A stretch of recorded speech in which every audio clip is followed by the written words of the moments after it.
कल की प्रैक्टिस करेगा सबने या जहाँ छोड़े थे वहीं से।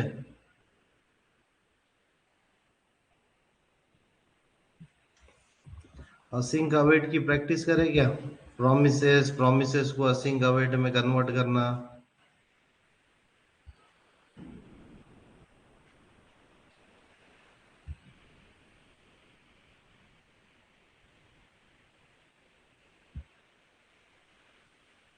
बिना प्रैक्टिस के मुश्किल है तुम लोगों का।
सबको ये समझ में आया था जिसकी प्रैक्टिस करे कैसा ऑन द फ्लाई तुम लोग क्रिएट एलिमेंट से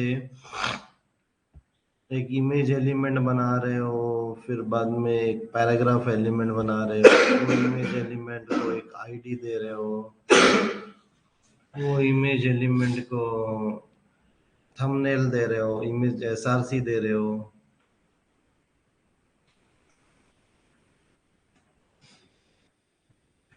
कोई क्वेश्चन है क्या किसी को? अभी तक जो भी पढ़ाया गया है यहाँ पर ऑलमोस्ट जावास्क्रिप्ट खत्म होता है। अब इसके आगे रिएक्ट चालू होगा जो कि टोटली न्यू कॉन्सेप्ट है।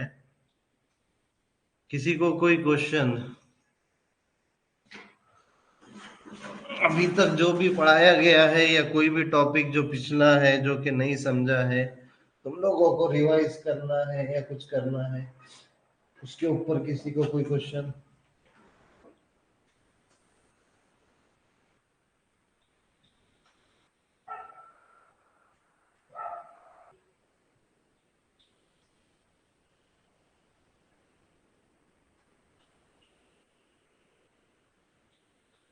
किसी को कोई क्वेश्चन?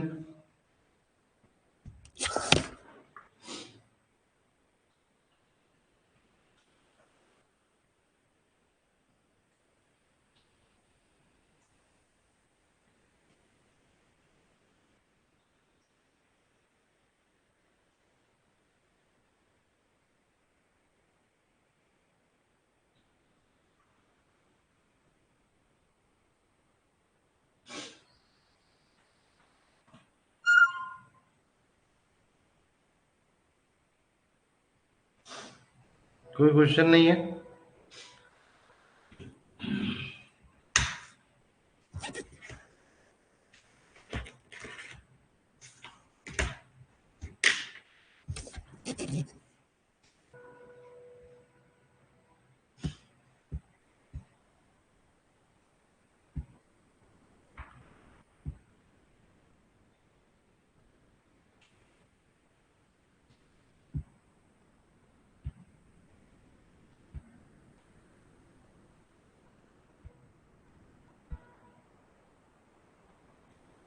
रिमोट से आवाज बढ़ा, the JSON method to access the JSON data, just like this. Volume बढ़ा उसमें, पूरा बढ़ा दे 50 तक कर। And to make these await calls, you need to label the function as async. And this will work exactly the same. The async await syntax is just a way for us to consume promises without having to nest .then calls. It's a bit simpler to read, but keep in mind operations. You usually have to deal with promise objects. A promise is an object that might deliver data and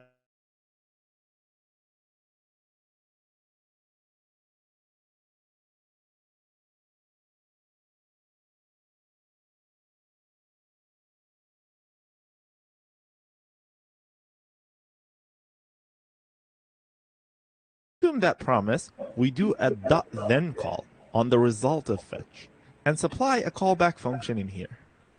This callback function will receive the data from the API.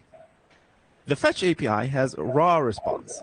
If you need to parse the data as JSON, you need to call the JSON method on the response object. And that JSON method is also an asynchronous one. So it returns a promise as well. To get the data, we need another .then call on the result of the JSON method. And in the callback of that, we can access the data. As you can see, this syntax might get complicated with more nesting of asynchronous operations, or when we need to combine this with any looping. तो अभी लोग पूछते हैं तुमको कि async await क्यों आया, तो ये रीजन है कि if we nest promises within promises, मतलब nesting of the promises will get difficult to understand and maintain, plus if there is a for loop, अगर यहाँ पे अगर तुमको लूप लगाना होगा तो और लूप कैसे लगेगा, डॉट देन रहने की वजह से और एपीआई कॉल्स रहने की वजह से, तो it is difficult to add for loop in this code. तो ये दो रीजन की वजह से, बेटर सिंटैक्स, बेटर रीडेबिलिटी की वजह से हम लोग ES6 में कहां पर गए, async await पे गए। Logic. You can simplify the nesting here by making each promise callback return the promise object, but the whole .then syntax is a bit less readable than the modern way to consume promises in JavaScript. तो same ऊपर का code मैंने भी तुम लोगों को बताया कि async await से भी लिख सकते हैं, which is using async await. Let me show you that. You just await on the asynchronous call that returns a promise, and that will give you back the response object. Then you can await on the JSON method to access the JSON data, just like this. And to make these await calls, you need to label the function as async. तो async await लिखने का तरीका क्या है, पहले function को async बनाना पड़ेगा। पहले जो भी फंक्शन में अवेट लिखना है तुमको, तो उसको क्या करना पड़ेगा, उसका फंक्शन को असिंक बनाना पड़ेगा, उसके फंक्शन को असिंक बनाना पड़ेगा। इसने देखो ये एरो फंक्शन को असिंक बनाया। अपन अगर नॉर्मल फंक्शन है तो फंक्शन से पहले असिंक लिखेंगे, एरो फंक्शन है तो ये एरो फंक्शन जहां से राउंड ब्रैकेट चालू हो रहा है उससे पहले असिंक लिखेंगे। समझ में आ रहा है, पहले असिंक लिखेंगे तो ही चीज अवेट चलेगा। और फिर हम लोग अवेट कर रहे हैं for the response from the fetch method, और जैसे जो रिस्पॉन्स मिलता है हम लोग रिस्पॉन्स ऑब्जेक्ट में डालते हैं। फिर हम लोग को ये जो रिस्पॉन्स मिलता है जनरली फेच मेथड के अंदर, वो रॉ रिस्पॉन्स रहता है। वो क्या रहता है, रॉ रिस्पॉन्स रहता है या फिर स्ट्रिंग में रहता है। उसको हम लोगों को जेसन में कन्वर्ट करना है, तो हम लोग क्या यूज करते हैं, रिस्पॉन्स डॉट जेसन रुकते हैं, वो भी एक प्रॉमिस रिटर्न करता है। तो उसके लिए भी हम लोग अवेट करेंगे, अवेट करके हम लोग डेटा लेंगे और डेटा को यहाँ पे फिर इन द एंड कंसोल। तो सेम रिजल्ट जो ऊपर का यहाँ पे नेस्टिंग से लिखना पड़ रहा था, यहाँ पे more cleaner code, more less lines of code हो जा रहे हैं। And this will work exactly the same. The async await syntax is just a way for us to consume promises without having to nest .then calls. It's a bit simpler to read, but keep in mind that once you await on anything in a function like fetch data here, this function itself becomes asynchronous and it will return a promise object.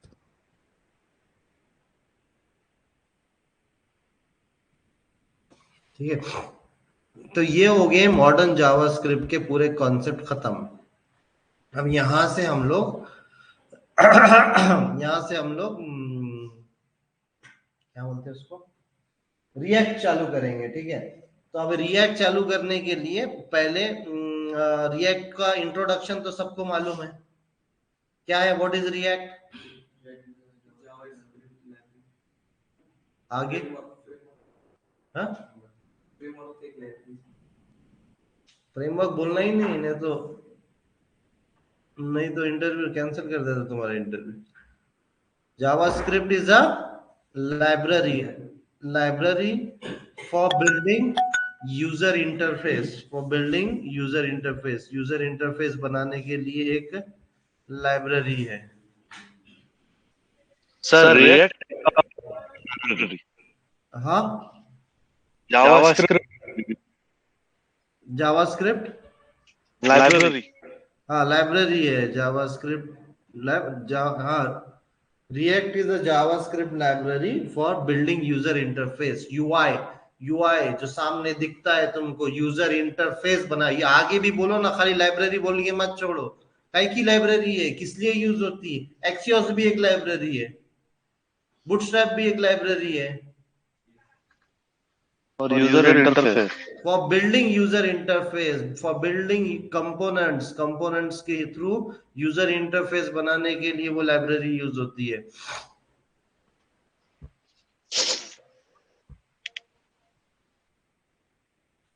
React क्यों use करते हैं हम लोग? If you've already formed your opinion about React, you can skip this video. Let's start with React's official What is the official definition of the React? React के website पे जाओगे तो वहां पे क्लियर लिखा हुआ रहता है, React is a JavaScript library for building user interface. UI बनाने के लिए यूज होती है। UI बोले तो जो सामने दिखता है, फेसबुक ये रिएक्ट ने बनाया है, रिएक्ट फेसबुक ने बनाया है। और फेसबुक पहले पीएचपी में था, थोड़े से उन्होंने रिएक्ट में माइग्रेट किया है उसको। इंस्टाग्राम रिएक्ट में बना हुआ है, व्हाट्सएप रिएक्ट नेटिव में बना हुआ है। ये सभी जितने भी मेन वेबसाइट्स है वो सब लोग किस में बने हुए हैं, रिएक्ट में बने हुए हैं। जो वेबसाइट बनाना है, जो सामने दिख रहा है यूजर को, वो बनाने के लिए क्या यूज करते, पहले तो जावास्क्रिप्ट यूज करते, लेकिन आजकल नॉर्मल जावास्क्रिप्ट यूज करेंगे तुम तो ऐसा लिखते बैठना पड़ता है, create element, gate element by ID, इसके साथ खेलते बैठना पड़ता है और बहुत बड़ा एप्लीकेशन हो जाता है, तो प्रॉब्लम हो जाता है जावास्क्रिप्ट में। तो ये मॉडर्न एडवांस जावास्क्रिप्ट लाइब्रेरीज है, ये एडवांस जावास्क्रिप्ट। तो जैसा कि बड़ी बड़ी कंपनियों ने जावास्क्रिप्ट के ऊपर ये लैंग्वेजेस बनाए, गूगल ने एंगुलर लैंग्वेज बनाया, फेसबुक ने रिएक्ट बनाया, फिर हमारे पास व्यू है, बैकबोन है, बहुत सारे ऐसे जावास्क्रिप्ट के, जेक्वेरी है, जावास्क्रिप्ट के ऊपर बने। इन द एंड ब्राउजर को क्या समझने वाला है, जावास्क्रिप्ट, एचटीएमएल सीएसएस और जावास्क्रिप्ट ही समझने वाला है ब्राउजर को। भले ही इन्होंने लैंग्वेजेस बना दिए, भले ही इन्होंने लाइब्रेरी बना दिए, वो कन्वर्ट जब उन्होंने कंपाइल करेंगे या जब उसको बिल्ड बनाएंगे उसका, तो उसको क्या करना पड़ेगा, जो भी तुम्हारा कोड है उसको जावास्क्रिप्ट में, एचटीएमएल में कन्वर्ट करके ब्राउजर को देना पड़ेगा। ब्राउजर को समझता नहीं कि रिएक्ट है या एंगुलर है या कुछ भी है। V8 इंजन पे ब्राउजर काम करता है, वो V8 इंजन को सिर्फ और सिर्फ जावास्क्रिप्ट समझती है। समझ में आ रहा है क्या? जब अपन ने ये अभी ये देखो, ये पेज जैसा बनाए थे अपन ने प्रोडक्ट्स वगैरह का, और 2 से 3 चीजें हैं, तुम लोग गूगल करके पढ़ना। एक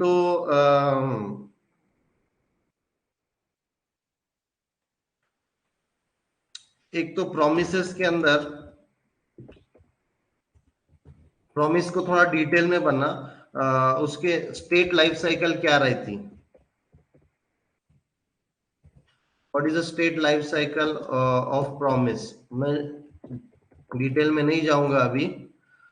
फिर बाद में प्रॉमिस के अंदर एक रिजॉल्व और रिजेक्ट कीवर्ड रहते हैं, रिजॉल्व रिजेक्ट। मतलब तुमको अगर प्रॉमिस को रिजेक्ट करना है तो कैसे करेंगे, तुमको डेटा आने के बाद कब रिजॉल्व करना है तो कैसे करेंगे, रिटर्न का कैसे करेंगे, जैसे अपने नॉर्मल फंक्शन में रिटर्न रहता है। मेरे को कल बोला वो उसने कि एक प्रॉमिस फंक्शन लिख के बता, ये देखो यहीं पर होगा वो, है कि नहीं ये पता नहीं।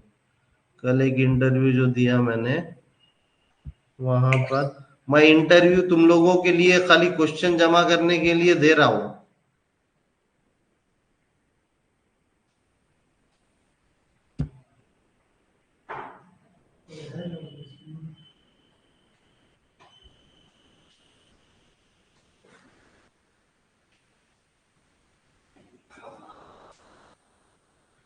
ये देखो उसने कल मेरे को बोला था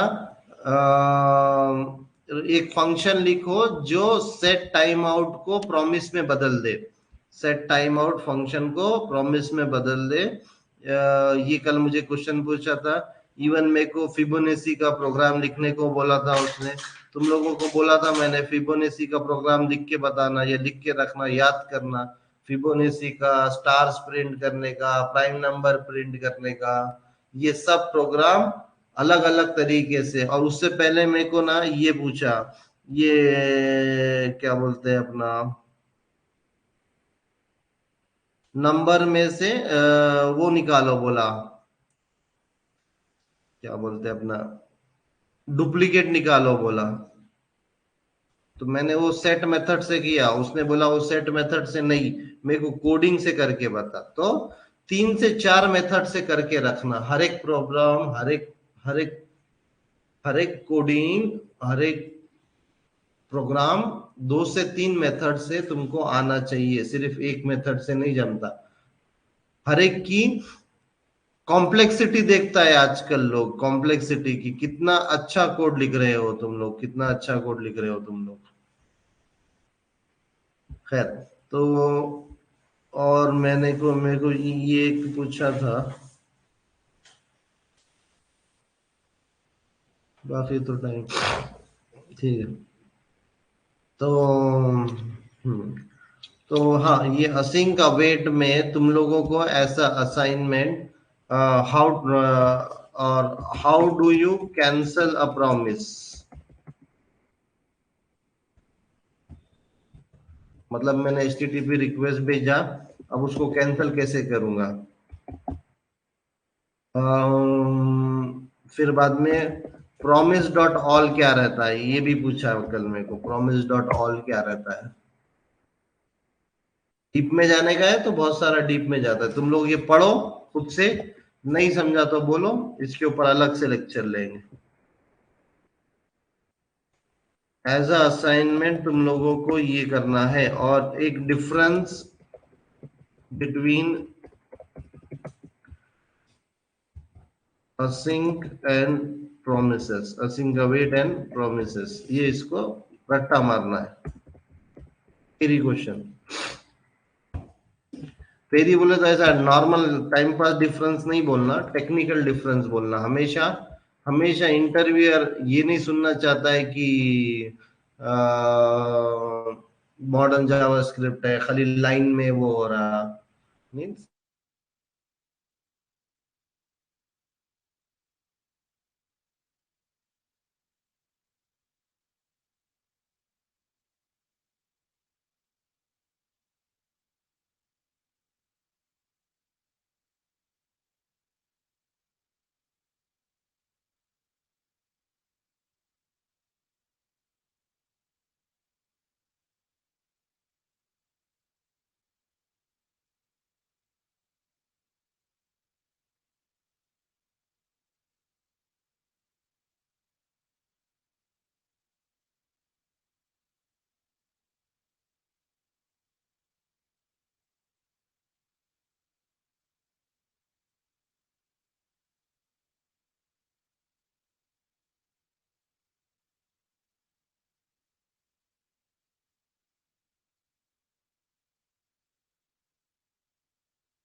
सर साउंड नहीं, रेहान सर।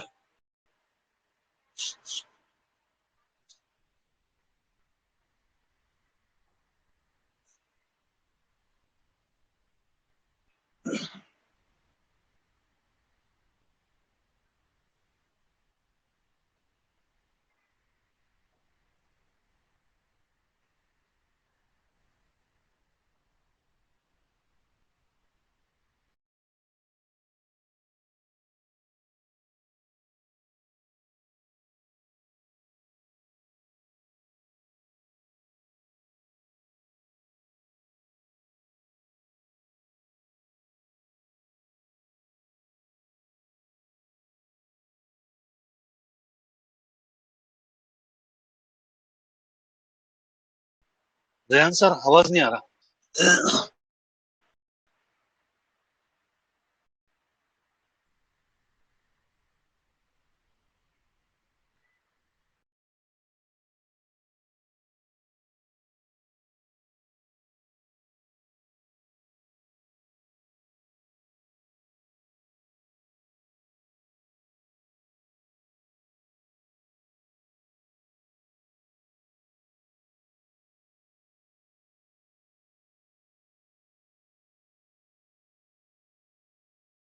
हाँ हाँ हाँ, कर रहा हूँ।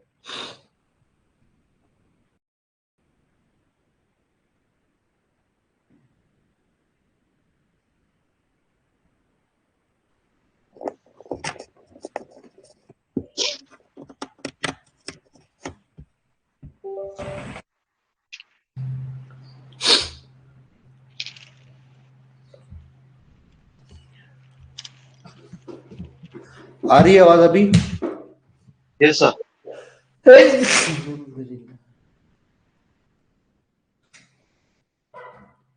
सो मैं क्या बोल रहा था कि यहाँ पर मैं तुमको promise.all का एक एग्जांपल बता रहा हूँ कि कोई रिक्वेस्ट, क्योंकि ज्यादा उसको डेटा लाना रहता है डेटाबेस में, किसी को कम डेटा लेके आना है, तो हर रिक्वेस्ट थोड़ा सा टाइम लगाती है। ये अभी जैसा कि ये फाइंड बोले तो डेटाबेस में से कंपनी आईडी का फाइंड करके ले रहा, टेबल से लेके आ रहा है, फिर ये कुछ तो भी और लेकर आ रहा है, ये कुछ तो भी और लेके आ रहा है। तो मेरे को क्या चाहिए कि जब ये तीनों ने अपना काम कर दिया, मतलब डेटाबेस में से डेटा ला लिया, तो प्रॉमिस डॉट ऑल लिखा मैंने, ये तीन, और बाद में देन लिखा कि तीनों ने डेटा लाने के बाद तो प्रॉमिस तो वैल्यूज मिलती है। तो ये जो पहले वाले की वैल्यू मिलेगी वो 0 पोजीशन पे मिलेगी, क्योंकि अभी मैं एरे पास कर रहा हूँ। प्रॉमिस डॉट ऑल को अभी क्या कर रहा हूँ मैं, एरे पास कर रहा हूँ। ये एरे के अंदर जो भी फंक्शंस या जो भी मेथड्स जो कॉल करने के बाद टाइम लेने वाले हैं, वो सबको मैंने डाल दिया है यहाँ पर। और फिर बाद में मैंने उसका रिस्पॉन्स जब मिला मेरे को, तो 0 वाले पोजीशन का रिस्पॉन्स क्या था, 1 क्या था, 2 का क्या था, अलग अलग रिस्पॉन्स मिला मेरे को। जो पोजीशन पे मैंने दिया था उनको, वो पोजीशन पे मेरे को उसका रिस्पेक्टिव रिस्पॉन्स मिला। समझ में आ रहा है? और एक नया प्रॉमिस क्रिएट करना है, मतलब इंटरव्यूअर जनरली पूछता है तुम लोगों को कि create a function that returns a promise. मतलब तुम एक ऐसा फंक्शन बनाओ that returns a promise, promise return करने वाला एक फंक्शन बनाओ।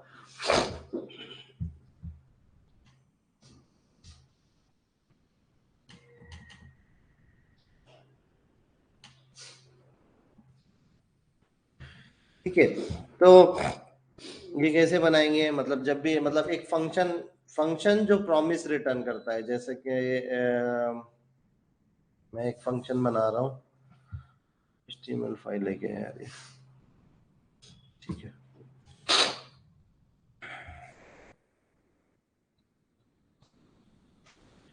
तो यहाँ पे हम लोग एक फंक्शन बना रहे हैं, ये फंक्शन माय फंक्शन।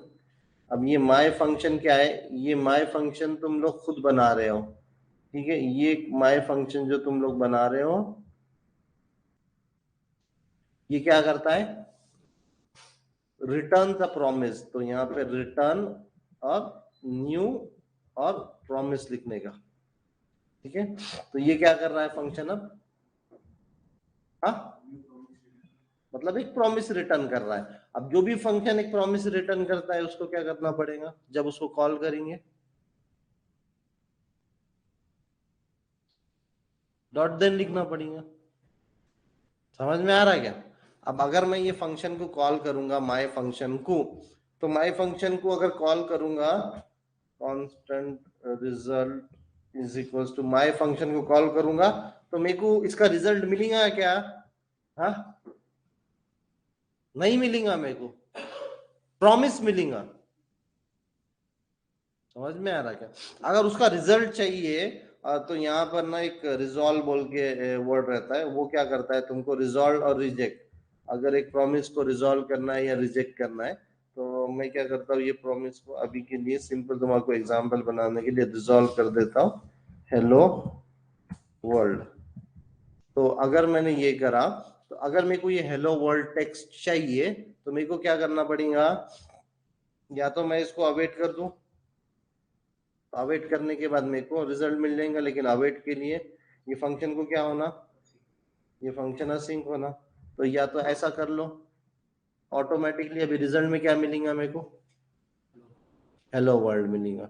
और अगर मैं ये असिंक अवेट नहीं लिखता हूँ और मैं ये रिजल्ट को कंसोल डॉट लॉग करता हूँ, अगर मैं इसको कंसोल डॉट लॉग करता हूँ रिजल्ट को, तो क्या होगा? हाँ, क्या होगा?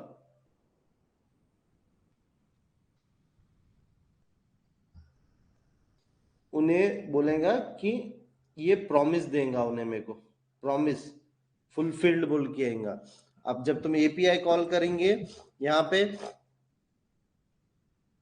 अगर यहाँ पे इसके अंदर फेच मेथड है, तुम क्या कर सकते हैं, एक ऐसा फंक्शन लिख सकते हैं जो प्रॉमिस रिटर्न कर रहा है और वो फंक्शन को यहाँ पे नहीं यार फेच का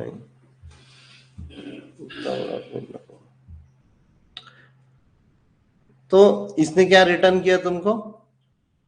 प्रॉमिस रिटर्न किया। और ये देखो उसका टाइप क्या है। अब प्रॉमिस के भी स्टेजेस है अलग अलग, promise is pending, promise is fulfilled, promise is yet to give the, pending बोले तो रिजल्ट देना बाकी है। अपना प्रॉमिस ने बहुत जल्दी रिजल्ट दे दिया क्योंकि अपने प्रॉमिस में कुछ है ही नहीं। अगर अपने प्रॉमिस में हम लोग इसके अंदर और एक एपीआई कॉल करते थे और उसके डॉट देन मेथड के अंदर हम लोग ये रिजॉल्व लिखते थे, ये रिजॉल्व किसके लिए है? हाँ, ये अपने खुद के फंक्शन के लिए रिजॉल्व है, बराबर,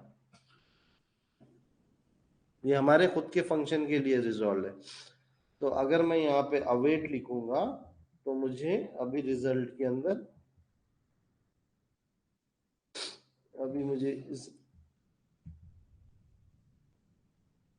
validity nonsense function at the top,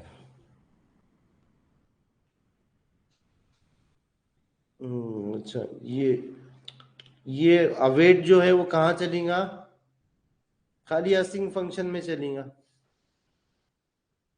sorry, ये फंक्शन को असिंग लिख के फायदा नहीं है ना। ये फंक्शन तो एक ऐसा फंक्शन है जो ऑलरेडी प्रॉमिस लिखा रिटर्न कर रहा। ये क्या कर रहा? ये प्रॉमिस रिटर्न कर रहा बोले तो ये फेच के जैसा फंक्शन है। फेच वालों ने क्या लिखे होंगे उसके अंदर? उन्होंने रिटर्न न्यू प्रॉमिस लिखे होंगे पहले। समझ में आ रहा है? समझ में आ रहा है क्या?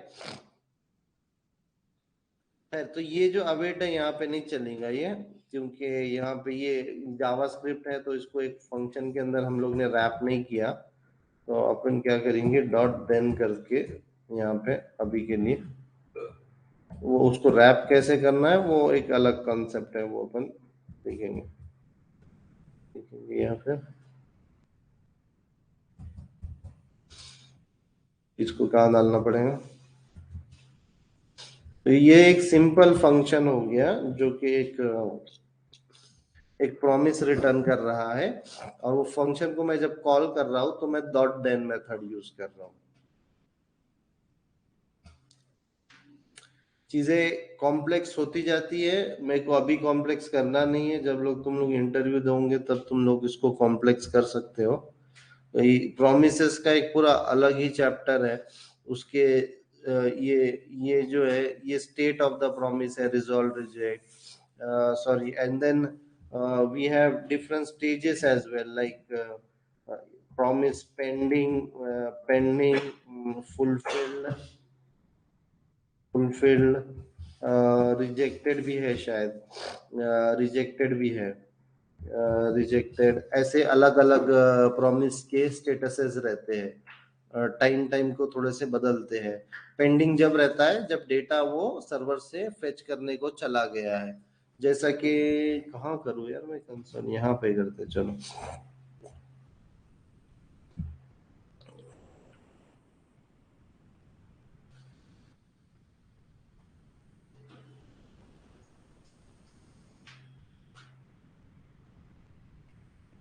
फेच के अंदर तो नहीं कर सकते हैं, मैंने अवेट कहाँ पर लिखा है? अभी तुम्हारा क्वेश्चन था कि असिंक अवेट कैसा, तो अभी ये सेम चीज को या तो तुम लोग जहाँ पे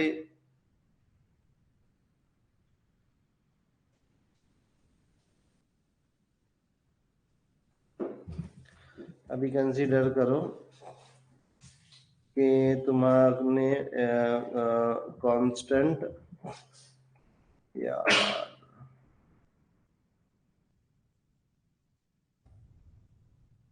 फंक्शन है तुम्हारे पास फेच डेटा बोलकर, और ये फंक्शन के अंदर हमने क्या किया, ये फंक्शन को हमने असिंक बनाया, और मैं क्या कर रहा हूँ, कांस्टेंट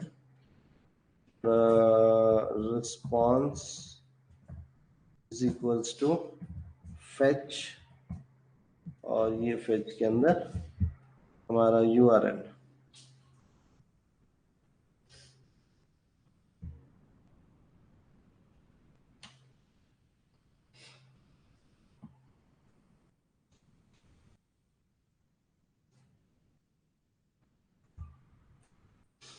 और 1 प्रोडक्ट आईडी 1 का मेरे को चाहिए।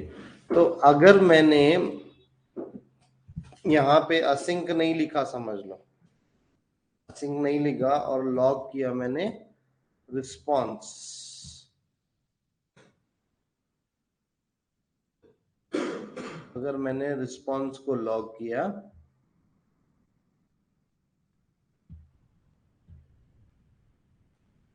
अच्छा कॉल ही नहीं किया मैंने इसको, कॉल करते हैं यहाँ पर। ये देखो प्रॉमिस पेंडिंग, पेंडिंग प्रॉमिस आ रहा है देखो, और तुम देखोगे कि हेलो वर्ल्ड पहले प्रिंट हुआ क्या,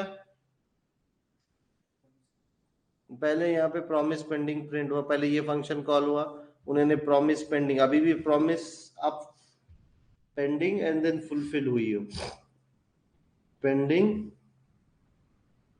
प्रॉमिस पेंडिंग, फिर बाद में प्रॉमिस फुलफिल्ड, और बाद में रिजल्ट आया।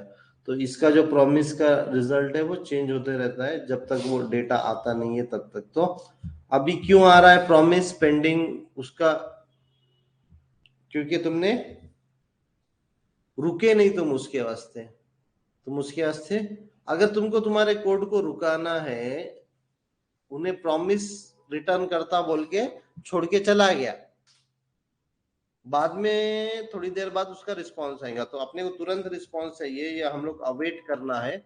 अगर मैंने यहाँ पे अवेट लिखा तो अब मेरे को सही से रिस्पॉन्स आ रहा है, अब मेरे को सही से रिस्पॉन्स आ रहा है, अब मेरे को प्रॉमिस आ रहा है क्या यहाँ पे लिख के, नहीं, क्योंकि मैंने अवेट किया उसको और उसका जैसी रिजल्ट आया वो रिजल्ट मेरे को रिस्पॉन्स के अंदर मिला। समझ में आ रहा है? तो ये जो ऊपर का है ये हमने खुद ने एक प्रॉमिस बनाया। अब ये जो जो फेच फंक्शन है ये क्या करता है, जैसा फेच फंक्शन बनाया था जावास्क्रिप्ट ने, हमने यहाँ पे खुद का प्रॉमिस बनाया, तो हमको खुद का प्रॉमिस बहुत सारे जगह बनाना पड़ता है। अभी ये देखो मैं कोडिंग कर रहा था तो ये देखो मैंने रिटर्न न्यू प्रॉमिस लिखा, मतलब जब भी ये फंक्शन कॉल होगा, जहां से भी ये फंक्शन कॉल होगा उसको क्या करना पड़ेगा, हाँ उसको क्या करना पड़ेगा, ये जो फंक्शन बनाया हुआ है, ये फंक्शन रिटर्न क्या कर रहा? प्रॉमिस रिटर्न कर रहा। तो जो भी ये फंक्शन को कॉल करेगा उसको क्या करना पड़ेगा? हाँ, क्या करना पड़ेगा? अवे क्या, वेट तो करना पड़ेगा। तो वेट करना पड़ेगा बोले तो उसका रिजल्ट कहाँ मिलेगा उनको? मतलब डॉट देन करना पड़ेगा ना। इन्हें क्या कर रहा? रिटर्न क्या कर रहा है ये फंक्शन? तुम खुद उसको वैल्यू रिटर्न करा रहे क्या? अब सम फंक्शन क्या रिटर्न कर रहा था? एडिशन में नंबर रिटर्न कर रहा था, बराबर? नंबर रिटर्न कर रहा था क्या नहीं? एवरेज फंक्शन क्या कर रहा था? नंबर रिटर्न कर रहा था। देखिए ना अपन ने। अब यहाँ पे नंबर रिटर्न कर रहा, क्या उन्हें क्या रिटर्न कर रहा है इन्हें? यहाँ पे रिटर्न में मैंने क्या लिखा? न्यू प्रॉमिस रिटर्न कर बोला उसको। मैंने क्या करने को बोला? तो यहाँ पे तो ये फंक्शन जब भी कॉल होगा, जहां से भी कॉल होगा ये फंक्शन, जिसने भी ये फंक्शन को कॉल कराऊंगा बोले तो जिसने भी ये फंक्शन को कॉल कराऊंगा उन्हें क्या लिखाऊंगा? Dot then लिखाऊंगा। तो यहाँ पे कोड के अंदर ये फंक्शन यहाँ पे कॉल हो रहा, तो उन्होंने क्या करा? Dot then. क्यों डॉट देन लिखा? अब सम फंक्शन होता तो अपन क्या करते? एक कांस्टेंट वेरिएबल लेते और उसको क्या कर देते? कांस्टेंट रिटर्न वैल्यू ले लेते थे और अपन क्या करते थे? अपना सम फंक्शन कॉल करते थे और वो सम फंक्शन क्या करता था? अपने जो भी रिटर्न वैल्यू थी तो वो दे देता था। क्यों दे देता था वो? क्योंकि वो तो सिंक्रोनस है ना। वो सिंक्रोनस है, उसको कोई वेटिंग नहीं है। लेकिन अभी ये जो माय फंक्शन है, मैं बोल रहा हूं कि माय फंक्शन ऐसा फंक्शन है कि जो वैल्यू रिटर्न नहीं करता, स्ट्रिंग रिटर्न नहीं करता, ऑब्जेक्ट रिटर्न नहीं करता, इन्हें क्या रिटर्न करता? प्रॉमिस रिटर्न करता। प्रॉमिस रिटर्न करता बोले तो थोड़ी देर के बाद रिजल्ट देगा इन्हें, थोड़ी देर के बाद रिजल्ट देगा, या प्रोग्राम का एग्जीक्यूशन खत्म होने के बाद रिजल्ट देगा उन्हें। अभी मैंने यहाँ पे कंसोल डॉट, ये फंक्शन तो मैंने पहले कॉल कर दिया और मैं कंसोल डॉट लॉग इससे पहले लिखता हूं, मतलब इसके बाद लिखता हूं मैं कंसोल डॉट लॉग। मैं कंसोल डॉट लॉग हाई बोल के मैंने कहा लिखा? फंक्शन कॉल करने के बाद। तो ये फंक्शन जो है वो रिटर्न तो हेलो वर्ल्ड रखता है, तो पहले तो हेलो वर्ल्ड प्रिंट होना ना। होता क्या पहले? Hello world print. हाँ, क्या प्रॉमिसिंग? पहले हाई प्रिंट दूंगा, पहले हाई प्रिंट दूंगा और पूरा कोड एग्जीक्यूट होगा और फिर बाद में उन्हें प्रॉमिस रिटर्न करने के बाद एंड में उन्हें हेलो वर्ल्ड प्रिंट करूंगा। भले ही मैंने कोडिंग के अंदर उसको क्या किया, ये जो कंसोल डॉट लॉग जो है ये ऊपर है, कंसोल डॉट लॉग इसके अंदर, और एक तुम्हारा समझ में नहीं आ रहा होगा डेटा, तो मैं कंसोल डॉट लॉग यहाँ पे हेलो करता हूँ, यहाँ पे कुछ तो भी। तो प्रिंट पहले क्या होगा? हाई होगा क्या हेलो होगा? हाई होगा पहले। समझ में आ रहा क्या? हाई होगा, फिर हेलो वर्ल्ड होगा और फिर बाद में हेलो होगा प्रिंट। प्रोग्राम का एग्जीक्यूशन समझना जरूरी है तुम लोगों को।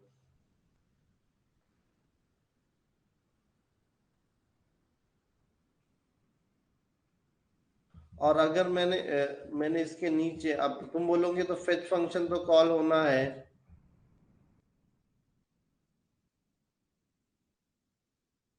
क्या प्रिंट होगा अभी? ये रिस्पॉन्स पहले प्रिंट होगा क्या इसके अंदर का? फंक्शन कॉल तो मैं इससे पहले कर दे रहा हूँ, कंसोल डॉट लॉग तो नीचे दिखा मैंने। फंक्शन कॉल हुआ बोले तो इसके अंदर जाएंगे और इन्हें ये प्रिंट करना ना उन्होंने। करेंगे क्या? क्या प्रिंट करेंगे आप? रिस्पॉन्स पहले प्रिंट करेंगे क्या अजर एकेडमी पहले प्रिंट करेंगे? हाँ, क्या प्रिंट करेंगे आप पहले? हाँ,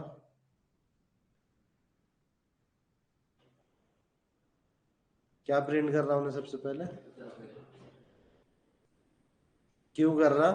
क्योंकि ये जो है ये सबसे आखिर में, और ऐसा भी नहीं है कि इन्हें पहले, सबसे लास्ट में गया उन्हें, क्यों ये सबसे ज्यादा टाइम लेता है। इसको अगर इसके ऊपर लेता हूं मैं ये फंक्शन को, ये माय फंक्शन से पहले अगर मैं इसको अगर मैं इसको यहाँ पे कॉल कर देता हूँ पहले, अब क्या रिस्पॉन्स आने वाला है? हाँ, रिस्पॉन्स सबसे सबसे लास्ट में आ रहा है। क्यों? क्योंकि उसको ज्यादा टाइम लग रहा है, उन्हें रिजल्ट देने में ज्यादा टाइम लग रहा है। मेरा वाला जो प्रॉमिस है उन्होंने फटाक से रिस्पॉन्स दे दिया, उसमें कुछ हैश नहीं वैसा लिखा हुआ, लेकिन ये एपीआई कॉल ने टाइम लगाया जाके नेटवर्क में से डेटा लाने में। तो जो जितना टाइम लगेगा उसके अकॉर्डिंग, लेकिन कोड उसके वास्ते रुकेगा नहीं टाइम लगा रहा बोल के, कोड अपना आगे बढ़ जाएगा, कोड अपना। तो इसको क्या बोलते? असिंक्रोनस कोड बोलते। तुम्हारा कोड सिंक्रोनस है क्या? आप असिंक्रोनस कोडिंग बोलते हैं इसको। अभी एक लाइन बाय लाइन नहीं हो रहा, जो रिजल्ट जिस तरीके से देगा, जो एपीआई 30 सेकंड लगेगा तो उसके वास्ते थोड़ी ना रुकेंगे, उन्हें उससे पहले 5-10 कॉल पहले से एग्जीक्यूट कर लेता उससे। जो सर्वर से नेट कनेक्शन स्लो है तुम्हारा, तो क्या रुकते बैठेगा क्या तुम्हारा स्क्रीन डेटा आए तक? इसको बोलते हैं असिंक्रोनस कोडिंग। असिंक्रोनस कोडिंग में भले ही मैंने ये फेच फंक्शन सबसे पहले कॉल करा, लेकिन मेरे को रिस्पॉन्स सबसे पहले नहीं दिखा कंसोल में। कंसोल में ये कंसोल डॉट लॉग में सबसे पहले तो कॉल कर दिया था मैंने, तो यहाँ पे रिस्पॉन्स क्यों नहीं दिखा मेरे को? नहीं मिला मेरे को वहां पर रिस्पॉन्स। सबसे पहले मेरे को रिस्पॉन्स नहीं मिला क्योंकि ये असिंक्रोनस कोड है, वो प्रोमिसेस रिटर्न कर रहा है और उसने सबसे लास्ट में देगा। ठीक है, तो इस तरीके से ये एक दो चीजें तो मैंने बताई है तुम लोगों को, और कैसे इंटरव्यू में आता बोल के मैंने ये खुद का फंक्शन बना के उसको कॉल करा। तो ये जो तुमने बनाया है माय फंक्शन, ये माय फंक्शन क्या करता है? प्रॉमिस रिटर्न करता है। करके देखो, ये बना के देखो, क्योंकि ये इंटरव्यूअर में बनाने को बोलता है। Create a function that will return a promise, create a function that will return a promise.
किसी को कोई क्वेश्चन, कुछ नहीं समझा?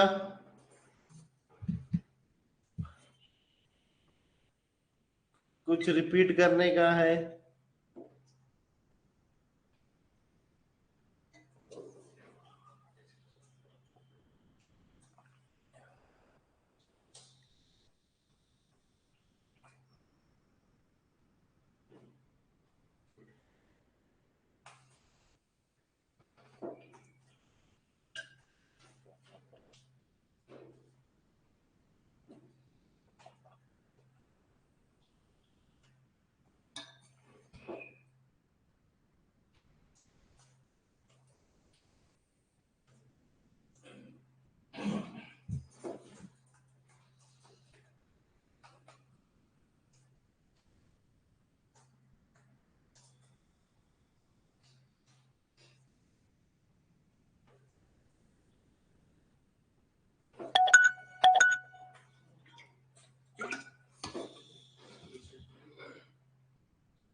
हाँ बोला था रो।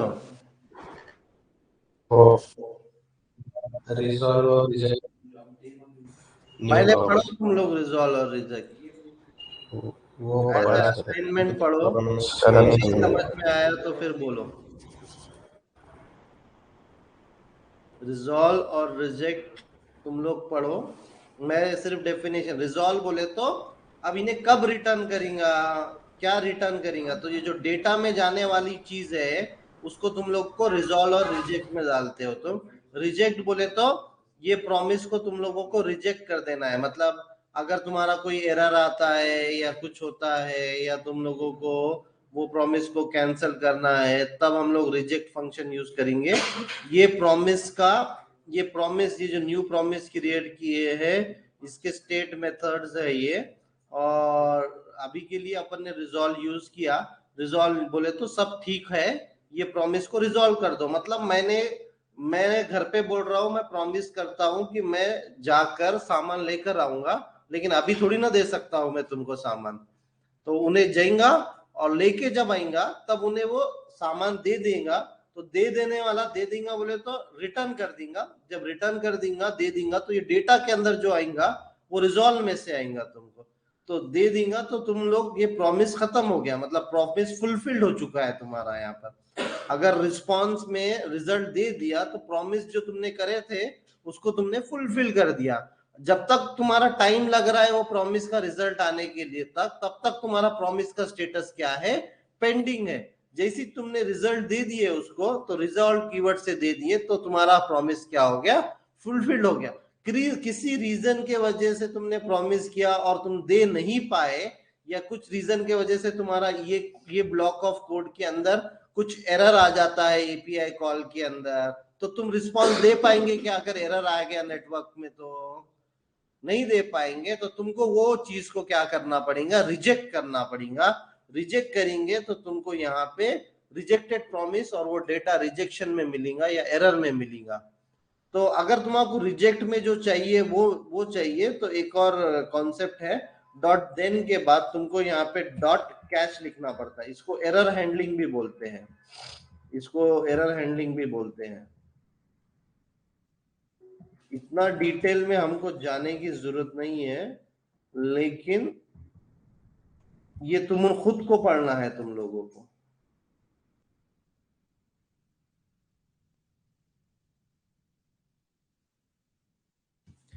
तो हाँ ये भी एक लिख दो यहाँ पे, एक और तुम्हारा असाइनमेंट के लिए, क्योंकि यहाँ अब प्रॉमिस को जाएंगे तो 10 दिन पढ़ाने को लगेंगे। How do you do error handling, error handling कैसे करते हैं हम लोग, हाँ नॉर्मल जावास्क्रिप्ट में एरर हैंडलिंग कैसे करते हैं, ट्राई कैच से करते। तो प्रोमिसेस में ट्राई कैच नहीं रहता, प्रोमिसेस में यहाँ पे डॉट कैच बोल के रहता, डॉट देन जैसी फंक्शन खत्म होता उसके बाद क्या रहता, डॉट कैच। और ये अवेट असिंक अवेट के अंदर तुम लोग इसको ट्राई कैच ब्लॉक के अंदर डाल सकते हो असिंक अवेट के कोड को, लेकिन प्रोमिसेस के अंदर अपने को उसका खुद का कैच मेथड है, वो कैच मेथड यूज करना पड़ेगा अगर प्रोमिसेस यूज कर रहे हैं तो। अगर असिंक अवेट यूज कर रहे हैं तो हमारा नॉर्मल ट्राई कैच मेथड चल जाएगा, ठीक है।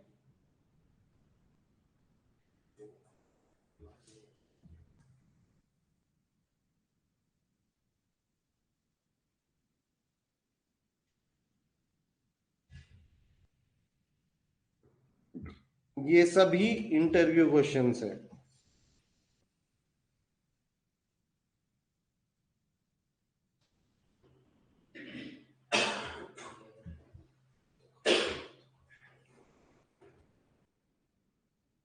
डॉट देन डॉट कैच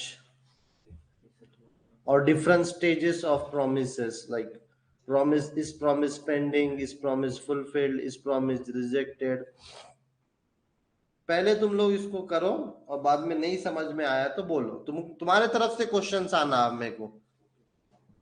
मेरे को पता कैसे चले कि तुम लोग पढ़ रहे हो।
हो गया सबका?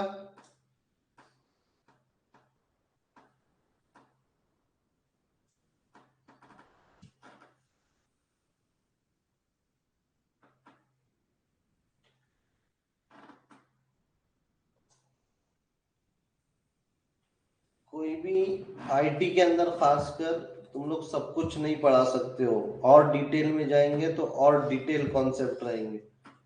सेल्फ लर्निंग और कहाँ से तुम लोग लर्न करते हो, कैसे सेल्फ लर्निंग करते हो, सेल्फ लर्निंग सीखना भी बहुत जरूरी है।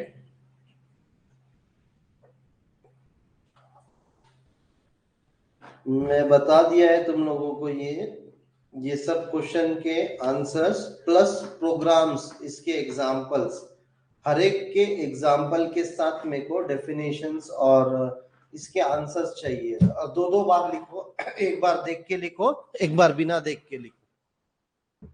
ये सभी 5 इंटरव्यू क्वेश्चन है, इसमें से एक भी नहीं आया तो तुम रिजेक्टेड है। तो इसलिए दो दो बार लिखो, 2 बार इसका प्रोग्राम बनाओ। और लिखना कैसा, पहले डेफिनेशन लिखना, थ्योरी लिखना, उसका थ्योरी को याद करना, बाद में उसका प्रोग्राम देख के लिखना, बाद में सेम चीज बिना देख के लिखना।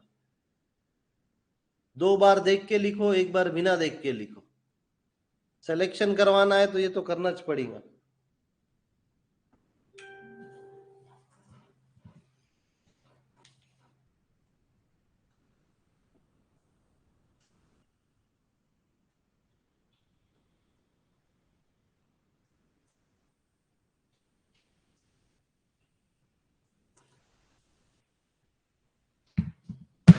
बार बार बोल रहा हूं मैं, सिर्फ 2 घंटे के लेक्चर से या 1.5 घंटा मैं जो पढ़ा रहा हूं उससे कुछ भी नहीं होने वाला है। घर पे जाके तुमको 4 से 5 घंटे अलग अलग तरीके से प्रैक्टिस करना पड़ेगा। प्लूरल साइट का कैसे एक्सेस लेते हैं मैंने वो भी बताया तुमको। जितना इंग्लिश में सुनोगे, थोड़ा सा इंटरव्यू में इंग्लिश में बोल भी पाओगे, बस हो गया। हिंदी में तो मेरे से सुन लिया ना, अभी कहीं से तो भी कोई तो भी एक्सपर्ट से इंग्लिश में सुनो। इसीलिए मैं तुम लोगों को यहाँ पे वीडियो इंग्लिश का लगा के सुना भी रहा हूँ कि एक्चुअल में उसका आंसर कैसे देना और ये प्लूरल साइट का कैसे एक्सेस लेना। React's मैंने एक official ऑलरेडी definition. एक वीडियो में तुमको दे के रखा हुआ है, बता के रखा हुआ है कि प्लूरल साइट का एक्सेस कैसे मिलेगा, तुमको सब्सक्रिप्शन कैसे मिलेगा 1 महीने का। 1 महीने बाद एक्सपायर हुआ तो वापस एक नया ईमेल आईडी बनाने का और वापस सब्सक्रिप्शन लेने का।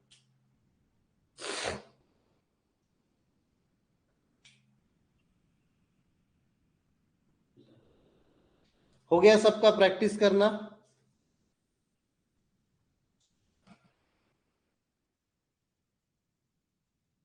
सभी का प्रैक्टिस हो गया है क्या?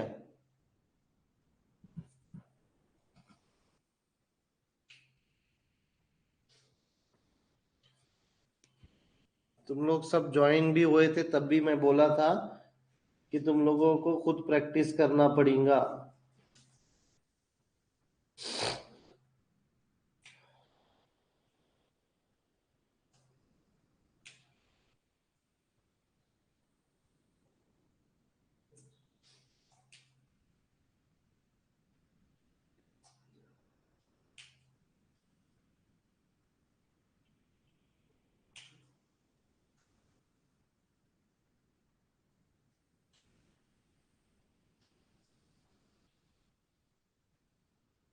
हो गया क्या सबका, लिख के निकाल दिए?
हो गया क्या लिखना?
हो गया क्या?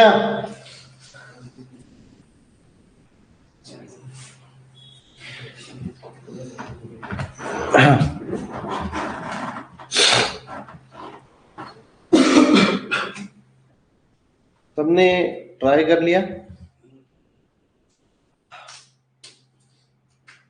चलो, अभी रिएक्ट का एक नया एप्लीकेशन बनाएंगे, ठीक है।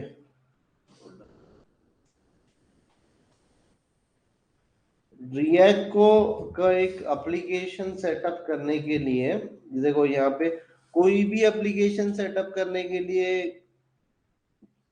एक बार तुम्हारा कोडिंग आ गई तो या तो पाइथन रहने दो, जावास्क्रिप्ट रहने दो, या XYZ लैंग्वेज रहने दो, तुम सब सीख सकते हो। एक बार एक चीज आ गई मतलब तुमको सब आ गया।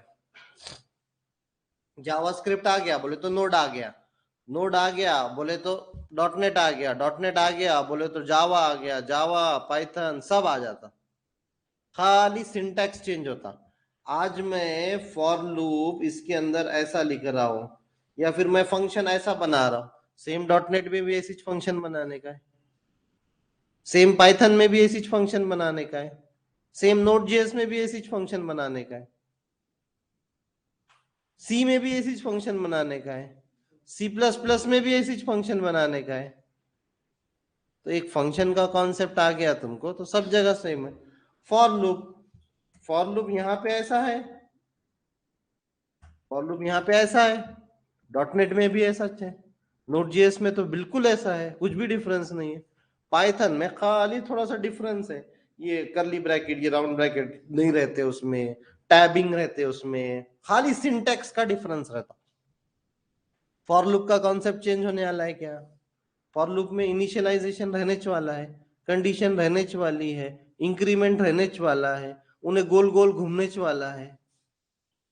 पाइथन में भी घूमेगा, डॉटनेट में भी घूमेगा, जावा में भी घूमेगा, जावास्क्रिप्ट में भी घूमेगा, और नोड.js में भी घूमेगा।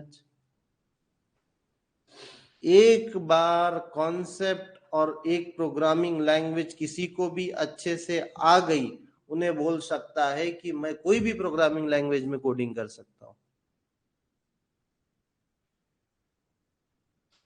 जिसको जावास्क्रिप्ट आ गया उसको सब आ गया। तो ऐसा डरने का नहीं कि सर नोड नहीं आ रहा, सर ये नहीं आ रहा, सर इंटरव्यूअर तो नोड.js भी होना। अरे तो नोड.js और जावास्क्रिप्ट में डिफरेंस क्या है? 35 दिन हो रहे, आज 35वां दिन है मैं नोड.js पर जावास्क्रिप्ट पढ़ा रहा हूं मैं तुम लोगों को। 40 दिन से, ऑलमोस्ट 40 दिन होते शायद, अभी 40 दिन से मैं तुमको जावास्क्रिप्ट पढ़ा रहा हूं।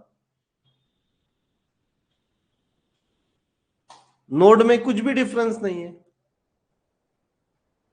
वहां पे भी फंक्शन लिखते हैं। ये देखो ये नोड.js का कोड, ये नोड.js का कोड, ये खाली जेएस फाइल लगाई, ये फंक्शन बनाया, उसको ट्राई एंड कैच बनाया, इन्हें प्रॉमिस रिटर्न कर रहा तो डॉट देन लिख रहा। खाली यहाँ पे एक रिक्वेस्ट आती, एक रिक्वेस्ट आती सर्वर से, उसको एपीआई कॉल बोलते। ये एपीआई कॉल बनाया, देखो मैंने एक एपीआई कॉल बनाया, ये गेट एपीआई। अब तुमने गेट एपीआई यूज करा, ये बैकएंड में नोड.js में गेट एपीआई बना हुआ है। अगर तुमने मेरे एपीआई को /API/ ऐसा परमानेंट डैशबोर्ड बोल के यूआरएल के अंदर कॉल करेंगे तो वो गेट रिक्वेस्ट कहाँ जाएगा? ये पास डैशबोर्ड के फंक्शन में जाएगा। ये पास डैशबोर्ड कहाँ जाएगा? ये एक फंक्शन में जाएगा। यहाँ पे क्या हो रहा? डेटाबेस में से मैं डेटा ला रहा, मैं यहाँ पे क्या कर रहा हूँ? उसको रिजॉल्व कर रहा हूँ या रिजेक्ट कर रहा हूँ। अगर एरर आ रहा है तो रिजेक्ट कर रहा हूँ, अगर मैं रिजॉल्व कर रहा तो इसको वापस इधर मिलेगा। जैसे इसको यहाँ पे मिलेगा, इन्हें मैं क्या कर रहा हूँ? फ्रंट एंड को स्टेटस भेज दे रहा हूँ 200 और सेंड कर दे रहा हूँ मैं ये डेटा जो मेरे को मिला, जो मेरे को यहाँ पे डेटा मिला। ये फंक्शन कॉल करने के बाद उसको मैं डेटा में भेज दे रहा हूँ, स्टेटस कोड में रिस्पॉन्स डॉट स्टेटस भेज दे रहा हूँ। मतलब मेरे को ये फंक्शन, जब मेरे को ये जो एपीआई है, जब ये राउट बना था तो ऑटोमेटिकली मेरे को ये जो एक्सप्रेस फ्रेमवर्क है, जिसको एक्सप्रेस फ्रेमवर्क बोलते हैं, उन्हें क्या करता है, मेरे को मेरे पैरामीटर में रिक्वेस्ट और रिस्पॉन्स ऑब्जेक्ट दे देता। रिक्वेस्ट बोले तो बॉडी के अंदर कुछ तो भी आ रहा मेरे को, या फिर यूआरएल पैरामीटर के अंदर मेरे को कुछ तो भी आ रहा, वो मेरे को दे दिया उन्होंने। और मैंने डेटाबेस में गया, मेरा डेटा लेके आया, जैसे मेरे को डेटा मिला, मेरे को यहाँ पे प्रॉमिस के अंदर मिला, वो प्रॉमिस के अंदर जैसे मेरे को मिल गया डेटा, वैसी मैंने अपने फ्रंट एंड को वापस भेज दिया रिस्पॉन्स। स्टेटस क्या भेजा मैंने? यहाँ पे 200 भेजा। सेंड के अंदर मैंने क्या भेजा, डेटा भेजा, डेटा के अंदर मैंने क्या भेजा, जो डेटाबेस में से मैंने डेटा निकाल के लाया वो भेजा। अब डेटाबेस में डेटाबेस में से डेटा कैसे निकालना, तो ये जो फाइंड मेथड है उससे निकालना। फाइंड मेथड बोले तो ये एक mongoose बोल के लाइब्रेरी है। ये mongoose लाइब्रेरी क्या करती, अपने को ये टेबल में क्या क्या डेटा है वो लाओ बोलती, और वो mongoose लाइब्रेरी के थ्रू मैं क्या कर रहा हूँ, ये डेटा डेटाबेस में से फाइंड कर रहा हूँ, लेके आ रहा हूँ। तो ये सब रहता है। जिसको फंक्शंस अच्छे से आता है, जिसको मालूम है कि एक फंक्शन को कैसे कॉल करते, उन्हें क्या वापस देता, मेरे को वापस देने के बाद जब मेरे को रिजल्ट आ जाएगा, मैं उसको कैसे कैसे वापस वापस वापस कैसे भेजूंगा, ये सब चीजें जिसको फंक्शंस पता है, फंक्शन का रिटर्न कैसा लेना ये पता है, कहां से लेना कैसे लेना ये आ गया, बोले तो तुम्हारा कोडिंग आ गई, काम करना चालू करने का और सीखना का। अलग अलग यूज केसेस को अब तुम्हारा खाली प्रॉब्लम सॉल्विंग स्किल बनाना पड़ता। मैंने स्टार्टिंग से बोल रहा हूं तुमको, कोडिंग यहाँ पे लैंग्वेज की नहीं है। कोडिंग यहाँ पे ये नहीं है कि मेरे को रिएक्ट बनना है, या फिर मेरे को मर्न स्टैक डेवलपर बनना है, या फिर मेरे को डेवलपर बनना है। तुमको प्रॉब्लम सॉल्वर बनना है। तुमको एक प्रॉब्लम दे दिया कि फिबोनाची सीरीज प्रिंट करो, वो प्रिंट करना आना तुमको। तुम वो कोई भी लैंग्वेज में कर सकते हो, पाइथन में कर सकते हो, जावास्क्रिप्ट में कर सकते हो, डॉटनेट में कर सकते हो, सेम फॉर लूप है। सिर्फ सिंटैक्स चेंज होता है, लॉजिक कभी चेंज नहीं होता है किसी चीज का। प्रॉब्लम को सॉल्व करने का तरीका कभी चेंज नहीं होता है। छोटा सा छोटा प्रॉब्लम रहने दो, तुमको प्रॉब्लम सॉल्विंग स्किल डेवलप करना आना चाहिए। इसीलिए मैं बोल रहा हूं, इसीलिए मैंने तुम लोगों को प्रॉब्लम सॉल्विंग स्किल के लिए, इसीलिए तुम लोगों को मैंने क्या बोला था कि ये हैकर रैंक पे अकाउंट बनाओ, और ये हैकर रैंक के अंदर जाके यहाँ पर प्रॉब्लम सॉल्विंग किट है। ये प्रॉब्लम सॉल्विंग किट तुमको प्रॉब्लम्स बहुत सारे, mathematical problem, Fibonacci problem, prime number का प्रॉब्लम, XYZ प्रॉब्लम, ये सभी प्रॉब्लम्स को स्टेप बाय स्टेप सॉल्व करने के लिए पूरा प्लेग्राउंड बना के दिया हुआ है तुम्हारे पास। तो अपार्ट फ्रॉम जो तुम अभी कर रहे हो, अगर उसमें तुम लोगों को टाइम मिलता है तो ये भी करो थोड़ा सा।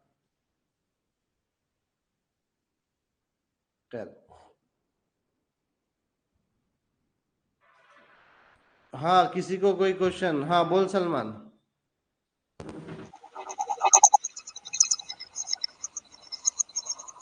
बोलना क्या बोल रहा हूँ।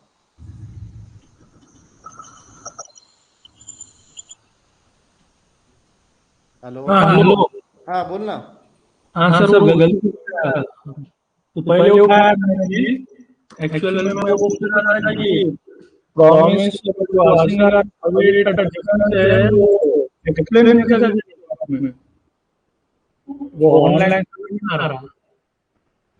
अभी तो मैंने 2 बार एक्सप्लेन किया। पहला मेजर डिफरेंस है कि मैंने बताया ना, देखो कि नेस्टिंग ऑफ, पहला डिफरेंस क्या है, ये नेस्टिंग ऑफ देन प्रॉब्लम, ये एक प्रॉब्लम था नेस्टिंग ऑफ देन। फिर अगर लूप्स है तुम्हारे पास, फॉर लूप मत बोलो, अगर तुम्हारे पास लूप्स है, loops are difficult to be done in dot then अगर रहा, तो इसमें क्या कर सकते हो, ये लूप्स करना बहुत डिफिकल्ट है। तो इस तरीके से ये 2 पॉइंट तो बोला ही है, और बाद में रीडेबिलिटी का एक पॉइंट है, रीडेबिलिटी का एक पॉइंट है। और सर वो कुछ परफॉर्मेंस का भी नहीं है क्या? हाँ, परफॉर्मेंस का इम्प्रूव नहीं होता है? नहीं नहीं, परफॉर्मेंस कुछ है ही नहीं ना, खाली सिंटैक्स चेंज है। ओके।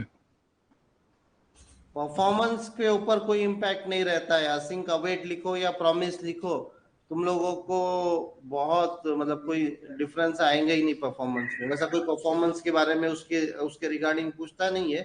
प्रॉपर परफॉर्मेंस ऑप्टिमाइजेशन के अलग पॉइंट्स है, वो तो तुमने पहले ये तो करो। ओके।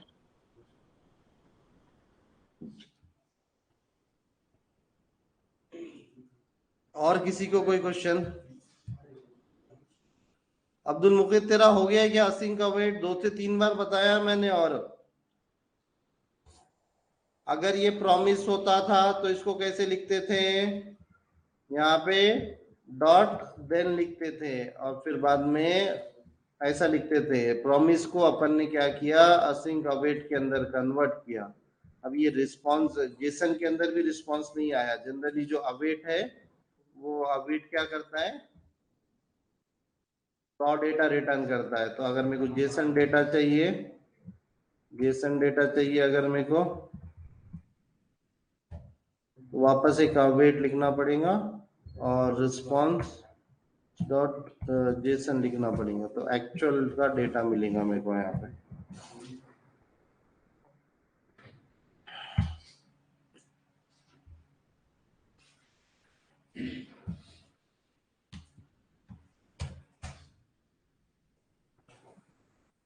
हाँ, कोई क्वेश्चन है क्या और किसी को?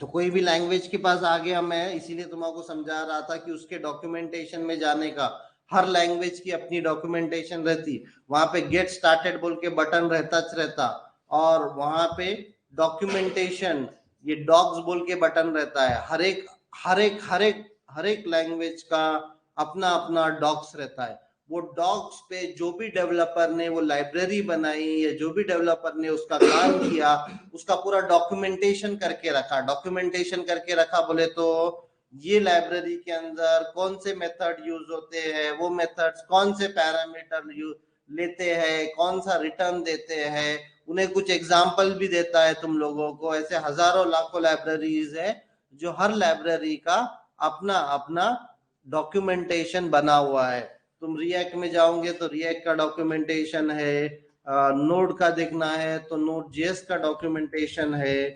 जो भी लाइब्रेरी जिसने भी बनाई है उसने अपना पूरा डिटेल्स हर कोई अपने डॉक सेक्शन में दे देता है, पूरा रेफरेंस दे देता है। अभी लेटेस्ट नोड 17 है, वो 17 में क्या आया, कैसे HTTP कॉल करेंगे, कैसे URLs के साथ खेलेंगे, कैसे अपन फाइल्स के साथ खेलेंगे Node.js में, ये सभी तुम लोगों को उसके डॉक्यूमेंटेशन में मिल जाएगा। ठीक है। सो आज अपन देखेंगे कि रिएक्ट JS के अंदर अभी गेटिंग स्टार्टेड कैसे करना। तो सबसे पहले अगर तुम लोग को लाइव एग्जांपल्स देखना है तो डायरेक्टली लाइव एग्जांपल तुम लोगों को यहाँ पर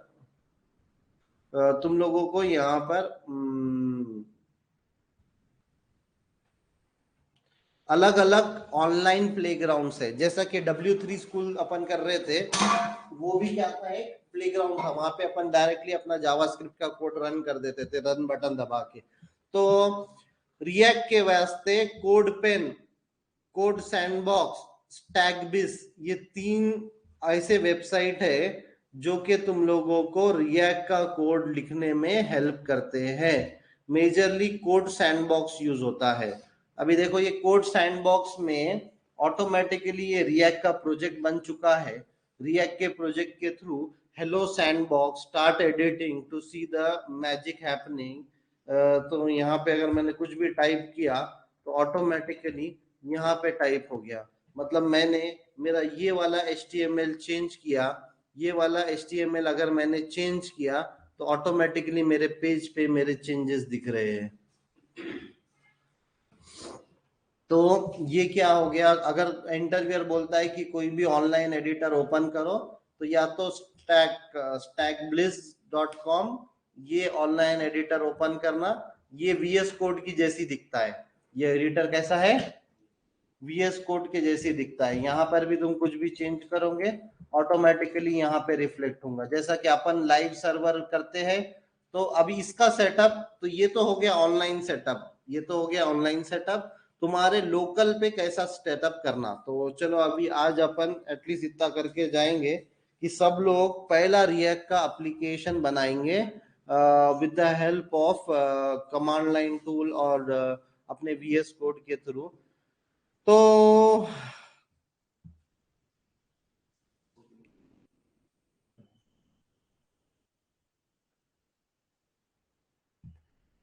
इंस्टॉलेशन के अंदर आ गए अपन। तो खैर,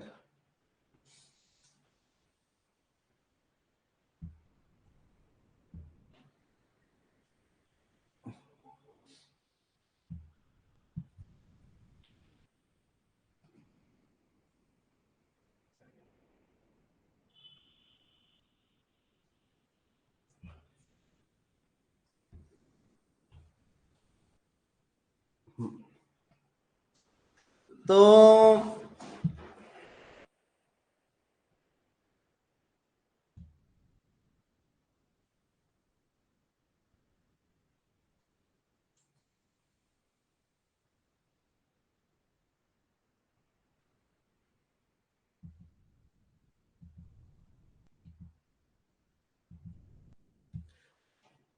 ठीक है, अभी मैं यहाँ पे ये गिटहब के अंदर एक नया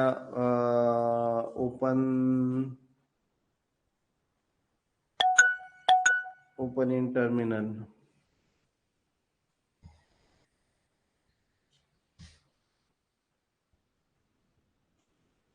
कोई क्वेश्चन किसी को?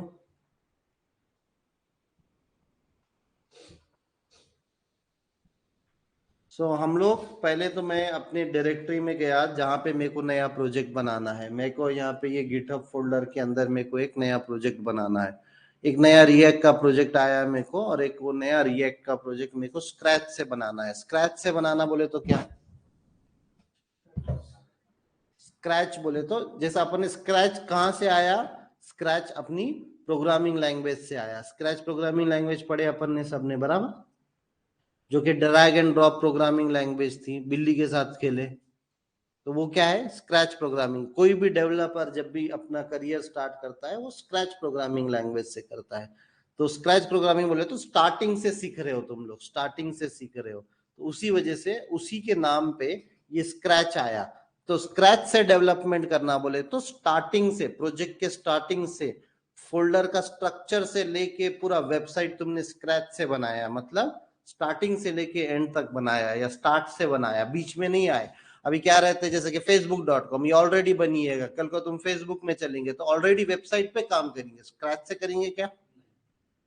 नहीं, ऑलरेडी जो वेबसाइट है उसको मेंटेन करेंगे, उसके बग फिक्स करेंगे, उसके अंदर और फीचर्स ऐड करेंगे, ठीक है। तो वो स्क्रैच से नहीं करेंगे। अभी आज हम लोग स्क्रैच से एक रिएक्ट का एप्लीकेशन बना रहे हैं।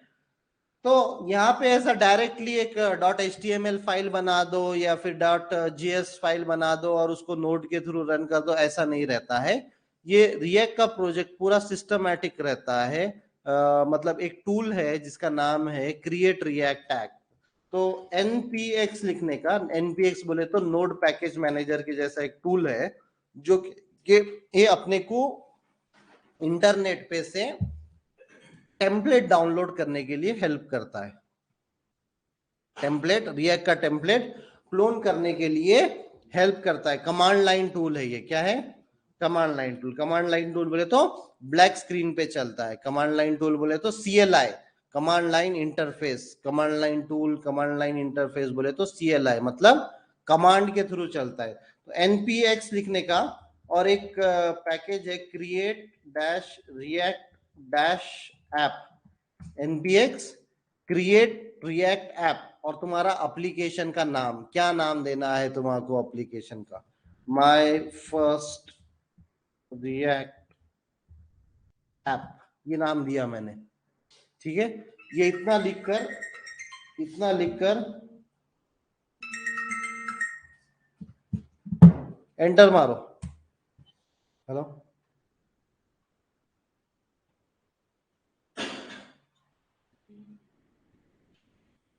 Report 5 minute.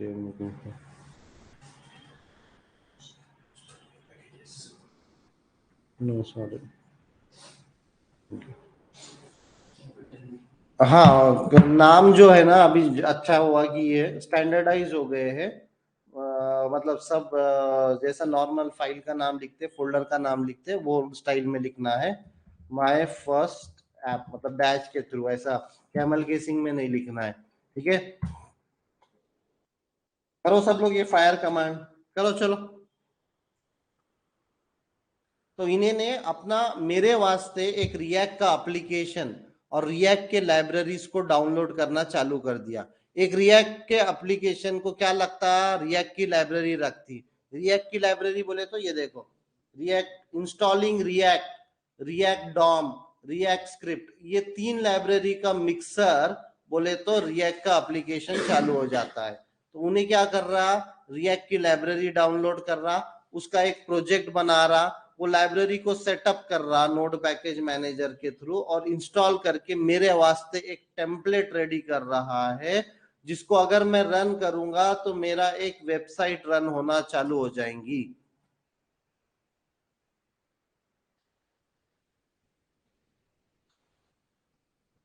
सब लोग अपने अपने सिस्टम पर ये कमांड फायर करो और ये कमांड याद कर लो, npx create dash react dash app space my dash first dash app।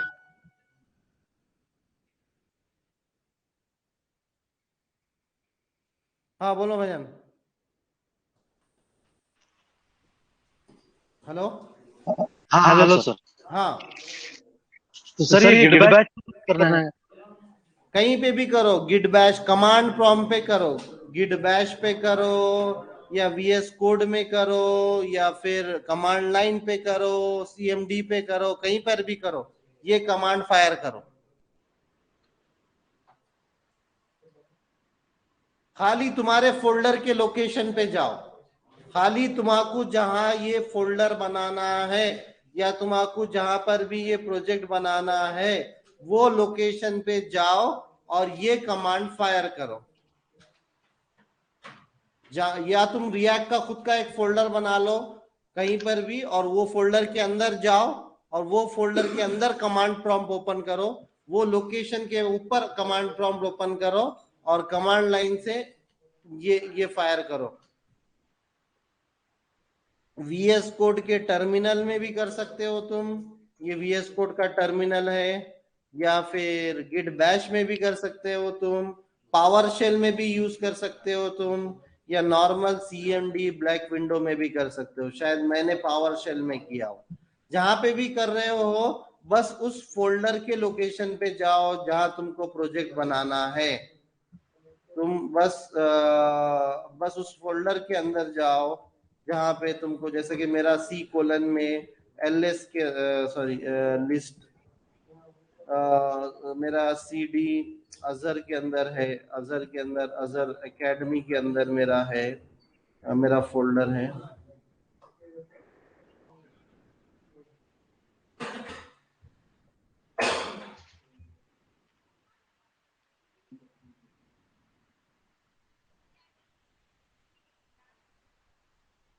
जो भी है तुम जैसे जाते हैं, मैंने सिंपल तरीका किया, मैंने मेरे लोकेशन पे गया, राइट क्लिक करा, ओपन इन टर्मिनल बोल के ऑप्शन आया, तो ऑटोमेटिकली मैं C ड्राइव, अजर, अजर एकेडमी, B3, गिटहब इस फोल्डर के अंदर आ गया, और इस फोल्डर के अंदर मैंने npx क्रिएट रिएक्ट ऐप ये कमांड फायर किया, ये कमांड फायर किया।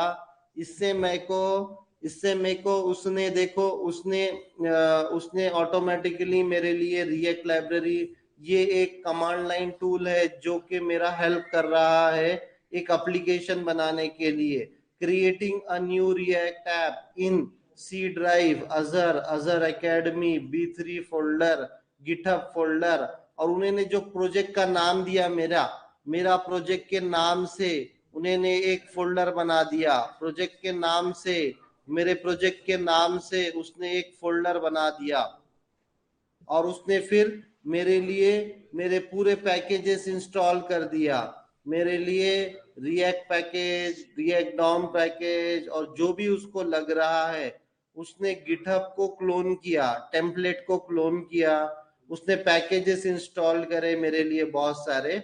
अब बाद में मेरा जैसे यहाँ पे सक्सेस आ गया, success created my first react app, ये लोकेशन पे उन्होंने inside that directory, go inside that directory, go inside that directory, मतलब ये माय फर्स्ट ऐप के डायरेक्टरी के अंदर जाओ। अंदर जाके अगर तुमको डेवलपमेंट सर्वर चालू करना है, अब यहाँ पे लाइव सर्वर नहीं है अपना, जो लाइव सर्वर से अपन राइट क्लिक करते थे लाइव सर्वर से चालू कर देते थे, वैसा नहीं है। अब यहाँ पे रिएक्ट खुद अपना सर्वर क्रिएट करता है, रिएक्ट खुद अपना डेवलपमेंट सर्वर बनाता है। तो उन्हें क्या बोल रहा है, ये डायरेक्टरी के अंदर जाओ, inside that directory you can run this command npm start। तो देखो उन्होंने सजेशन भी दिया, cd करके जाओ माय फर्स्ट डिवाइस में, तो यहाँ पे लिखो cd माय फर्स्ट ऐप में जाओ, मैं थोड़ा सा, ठीक है ना, cd माय फर्स्ट ऐप में जा रहा हूं मैं। तो उसने यहाँ पे बोला we suggest that to you begin by typing cd my first app के अंदर गया मैंने और npm स्टार्ट डाला, जिसके और npm को यूज करने के लिए Node.js लगता है। तो देखो उसने मेरा डेवलपमेंट सर्वर स्टार्ट कर दिया और लोकल होस्ट :3000 पर अब मेरा रिएक्ट का एप्लीकेशन चलना चालू हुआ। और ये देखो मेरा रिएक्ट का एप्लीकेशन आ गया, उसको बैकग्राउंड कलर उन्होंने खुद ही दे के रख दिया और उन्हें बोल रहा है कि एडिट src में जाकर, तो अब मैं क्या करता हूं, ये यहाँ पे मेरे फोल्डर में देखता हूं, तो ये देखो माय फर्स्ट ऐप फोल्डर आ गया और ऑटोमेटिकली मेरे वास्ते फोल्डर का स्ट्रक्चर बन गया, कुछ तो भी package.json बन गया, कुछ तो भी src फोल्डर बन गया, ये सब। और src फोल्डर के अंदर index.js भी बना के दे दिया उन्होंने मेरे को, उसके अंदर मेरे को css फाइल भी बना के दे दी मेरे को, उसने मेरे को app.js फाइल भी बना के दे दी, मेरे लिए पूरा फोल्डर स्ट्रक्चर बनाकर दे दिया उन्होंने। अब मैं यहाँ पे राइट क्लिक करता हूँ, शो मोर ऑप्शन जाता हूँ और ये लोकेशन पे मैं मेरा ओपन विथ VS कोड करता हूँ। अभी ओपन विथ VS कोड किया, yes I trust the author, तो ये मेरा फर्स्ट रिएक्ट ऐप चालू हो चुका है। अभी मैं क्या करता हूँ, ये बनाने के लिए देखो ये मेरा सक्सेसफुली रन हो रहा है, मैं अभी यहाँ पे रन नहीं करता हूँ, मतलब अपन दो विंडो क्यों रखेंगे। तो मैं यहाँ पे टर्मिनल में जाता हूँ, न्यू टर्मिनल पे क्लिक करता हूँ और मैं अभी मेरा एप्लीकेशन VS कोड के अंदर चालू करता हूँ। तो मैं लिखूंगा वापस से, मैं क्योंकि ऑलरेडी मेरे लोकेशन पे हूँ, माय फर्स्ट ऐप में हूँ, तो मैं लिखूंगा npm start। तो मेरा एप्लीकेशन रिएक्ट स्क्रिप्ट बोल के जो लाइब्रेरी इंस्टॉल किया है ये एप्लीकेशन में, जो कि उसने नोड मॉड्यूल्स के अंदर ये रिएक्ट लाइब्रेरी डाल दी है। नोड मॉड्यूल्स के अंदर क्या रहता है कि जितने भी अपने, अगर अपन रिएक्ट अगर जावास्क्रिप्ट यूज करते थे, जैसे कि अभी अपन ने जावास्क्रिप्ट यूज किया, तो अगर मेरे को एक्सियोस लाइब्रेरी चाहिए था तो मैंने क्या किया, यहाँ पे ऊपर जाके एक्सियोस लाइब्रेरी को इंपोर्ट किया। तो ऐसा इंपोर्ट कब तक करेंगे तुम लोग, कब तक करेंगे? तो ये इंपोर्ट्स वगैरह, और कितने लाइब्रेरी है तुम्हारे पास और कितना इंपोर्ट करोगे तुम, राइट। रिएक्ट में तो ऐसे 100-150 लाइब्रेरी यूज करोगे, तो 100-150 चीजें लिखते बैठोगे क्या यहाँ पर।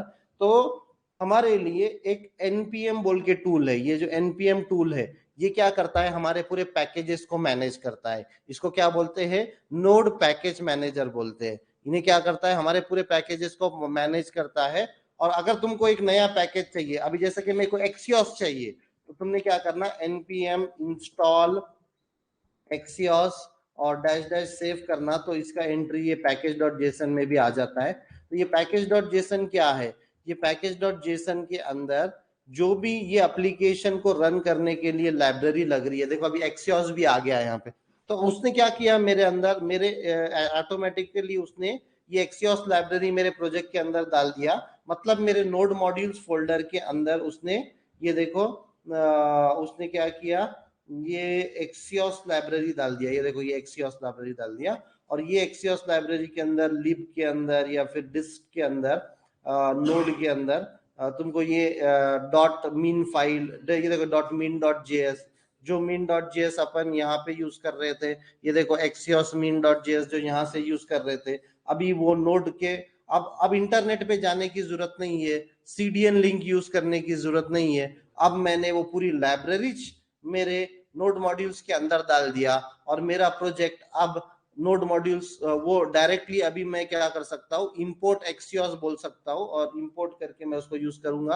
अभी जैसा कि देखो यहाँ पे एक फाइल है जिसका नाम है src के अंदर जाओगे और app.jsm के अंदर जाओगे तो यहाँ पे अभी मेरा कोडिंग करना चालू हो गया। मैं यहाँ पे इसको निकाल के हेलो या फिर अजर एकेडमी फर्स्ट रिएक्ट ऐप, ये अगर मैंने यहाँ पे ये HTML फाइल को चेंज किया तो मेरा ऑटोमेटिकली इसको मैं रिफ्रेश करता हूँ। अरे मैंने चालू नहीं किया ना, चालू किया क्या मैंने? चालू हुआ मेरा एप्लीकेशन? नहीं, मेरा एप्लीकेशन ही बंद है। तो npm स्टार्ट करेंगे तो एप्लीकेशन चालू होगा। तो npm स्टार्ट कर रहा हूं मैं, और मैंने ये एक फाइल में app.js में फाइल में चेंज किया तो ऑटोमेटिकली वो चेंज जो है मेरे ब्राउजर के अंदर लोकल होस्ट कोलन 3000 पे, अभी तक अपना जो लाइव सर्वर चल रहा था वो कोई 5200 पोर्ट पे चल रहा था। ये देखो अजर एकेडमी फर्स्ट रिएक्ट ऐप मैंने किस में चेंज किया, ये app.js फाइल में चेंज किया तो ऑटोमेटिकली मेरे को यहाँ पे चेंजेस मिल रहे हैं। तो this is how you create your react app with the help of create react app. ये क्रिएट रिएक्ट ऐप टूल से हम लोग ने अपना पहला रिएक्ट एप्लीकेशन बनाया। सबके पास चल गया? किसी में कोई भी एरर आया? क्या इंस्टॉल नहीं हुआ? हाँ,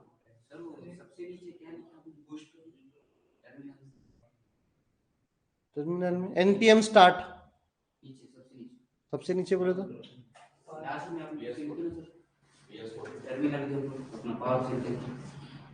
npm स्टार्ट करा मैंने। तुम्हारा ये स्क्रीन आया क्या? तुम्हारा एप्लीकेशन बन गया, रेडी टू स्टार्ट बोल के आया? क्या इंस्टॉल नहीं हो रहा तेरा? कौन सा सॉफ्टवेयर? हाँ लिख देना, फिर वो लोकेशन पे जा, सीडी कर जो फोल्डर बना या जो एप्लीकेशन बना वो एप्लीकेशन के अंदर जा और npm स्टार्ट टाइप करो।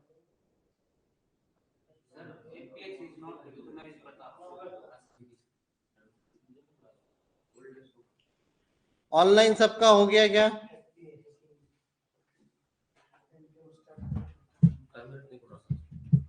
हाँ? सर मैं आ रहा हूँ परभनी, नहीं हुआ। हाँ? अभी निकल रहा हूँ परभनी, मैं देख लेता हूँ। अच्छा ठीक है। हाँ बाद में भी करे, देख के कर लो बाद में। किसी और का नहीं हुआ अभी तक? हाँ नहीं, ये कमांड प्रॉम्प्ट है ना सर, मेरा कमांड प्रॉम्प्ट बोले तो यहाँ पे स्टार्ट में जाओ और cmd लिखो ना। कमांड प्रॉम्प्ट तो हर एक सिस्टम पे रहता ना।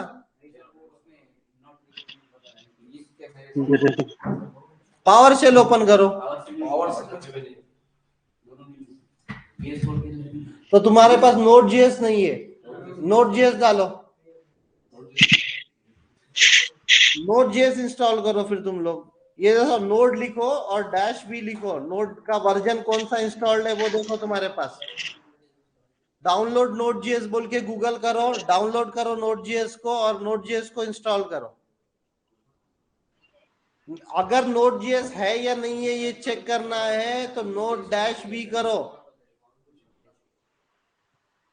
npx को चालू करने के लिए नोड लगता है, Node.js।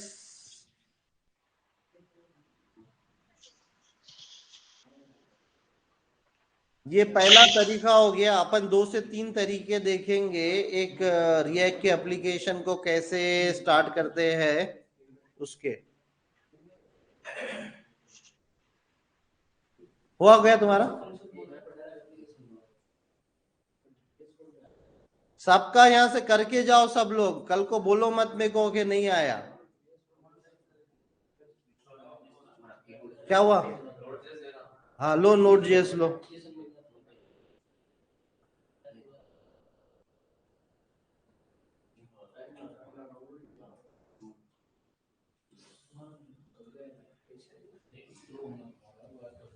This is the basic step. हम लोग रिएक्ट के ऊपर जा रहे हैं।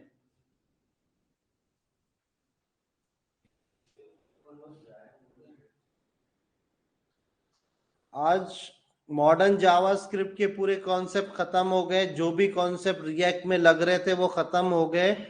जाकर पूरे रिवाइज करो, पूरे पूरे एटलीस्ट पिछले 8 दिन जाके रिवाइज करो।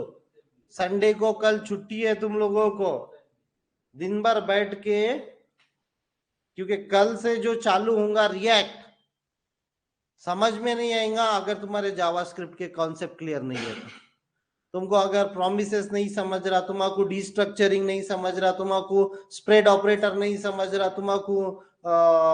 तुमको फंक्शंस कैसे रहते समझ रहा नहीं, तुमको एरो फंक्शन लिखना नहीं आता, तो तुमको ये रिएक्ट नहीं आएगा।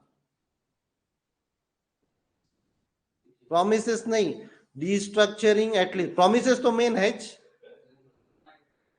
हाँ, ऐसा कुछ नहीं रहता नहीं आया तो चलता, बोल हर एक कॉन्सेप्ट यहाँ पे इंपॉर्टेंट है। प्रोमिसेस को कॉल बिना बिना एपीआई कॉल लिखे तेरा काम होता क्या रे? बिना सर्वर से डेटा लाए तेरा कोई वेबसाइट हो सकता है क्या? वो स्टैटिक वेबसाइट बोलते, वो तो कोई भी चिल्लर बच्चा 10वीं का 8वीं का बनाता स्टैटिक वेबसाइट। हाँ, कब करेंगे? हाँ कर लो, अब क्या करते, करना पड़ता तो। और कोई है क्वेश्चन किसी को?